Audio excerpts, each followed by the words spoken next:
Salam sejahtera. Hari ini saya nak kongsikan kepada anda semua pengalaman dirujuk pengisar berjenama Panasonic model MK-F310 dengan masalah tidak berfungsi. Okey. So, saya buka, saya periksa, semua elok. Semua elok. Kenapa dia tidak berfungsi? Lepas tu saya buka lah satu-satu dan akhirnya saya jumpa dia punya masalah di sini. Okay. Semua pengisar dia ada safety switch. Kalau switch ini tidak dihidupkan, dia tidak akan berfungsi. Okay. So, dia hanya akan dihidupkan bila kita masukkan dia punya cawan ni. Dan di sini dia ada switch untuk trigger. Dia akan tekan switch ni. Okay.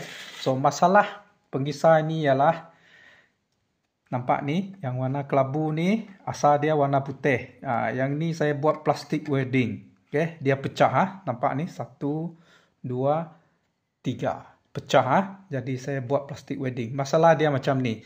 Okay, bila kita pasangkan cawan ni kepada sini, bila mereka lock, dia terlebih. Sebab ni dah pecah kan, terlebih. Jadi switch ni pada mulanya bila baru pusing, dia tekan. Lepas terlebih pusing, switch tu balik semula. Bila switch tu naik bermaksud dia tidak dihidupkan.